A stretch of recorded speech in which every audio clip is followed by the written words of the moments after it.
யார் தப்பா இது மாதிரி குமர உனக்கு எனக்கு பெரிய பிரச்சனை. குமர் அதிமுக பொதுச்செயலாளர் அந்தால சொல்லவே சொல்லாதீங்க. எந்த கோர்ட்டும் சொல்லிங்க. தயவுசெய்து உச்சநீதிமன்றமோ உயர்நீதிமன்றமோ சொல்லலை. ஸ்டே வெக்கேட் பண்ணிட்டேன் நான். இப்போ சார் எந்த கட்சிக்காரங்க? ஏடிஎம்கே சார். அவர் ஒரு கூட்டத்தை வச்சிருக்காரு. அந்த கூட்டம் சொல்லுங்க. அந்த யூனிட்டு இல்லை ஏடிஎம்கேல இருக்கவங்க அதாவது அவர்கிட்ட இருக்க ஃபாலோயர்ஸ் அவருக்கு வேண்டியவங்க சொல்லுவாங்க. இப்போ ஓபிஎஸ்ஸை கொடி கட்டக்கூடாது, நீங்கள் வந்து லெட்டர் பேடை யூஸ் பண்ணக்கூடாது அப்படின்னு போட்டு ஓபிஎஸ் ஃபாலோயர்ஸ்னு போட்டு ஒரு ஆர்டர் சென்னை ஹைகோர்ட்டில் வந்தது. உச்சநீதிமன்றத்துக்கு எதிரான தீர்ப்பு.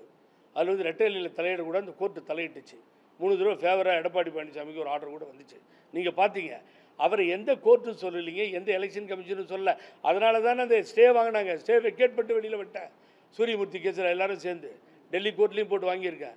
அவர் பொதுச் செயலாளர் இல்லை. இந்த கட்சிக்கும் பொதுச் செயலாளர் பதவிக்கும் சம்பந்தம் இல்லை. அம்மா ஒருவர் தான் பொதுச் செயலாளர்.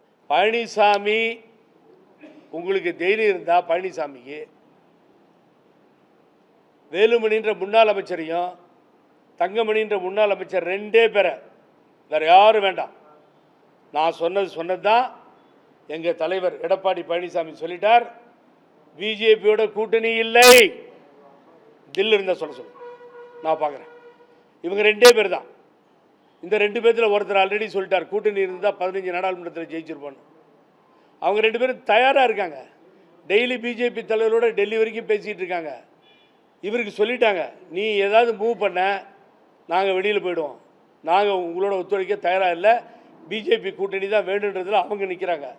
இந்த பக்கம் திரு சிவி சண்முகம், அதுக்கு பின்னாடி பார்த்தீங்கன்னா செல்லூர் ராஜு, அதை விட நரகத்துக்கே போகலாம் இன்னும் சொல்லியிருக்காரு நேற்று அவர். 1 2 அப்புறமா பார்த்தீங்கன்னா ஜெயக்குமார் பாவம், அவர் ராஜினாமா பண்ணிட்டே போய்ட்டு அவ்வளோ அது அந்த பாலிசி ஒத்துக்க மாட்டார் அவர்.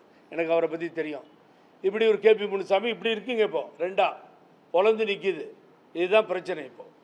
ஸோ இதில் நடுவில் மாட்டிக்கிட்டு நம்மால் தவிச்சிட்ருக்கார் பழனிசாமி. என்ன பண்ணுறதுன்னு புரியல. அதுக்காக தான் 6 மாதம் டைம் கேட்குறாரு அவர். எந்த 6 மாதம் நடந்தாலும் வேலைக்காகாது சார்.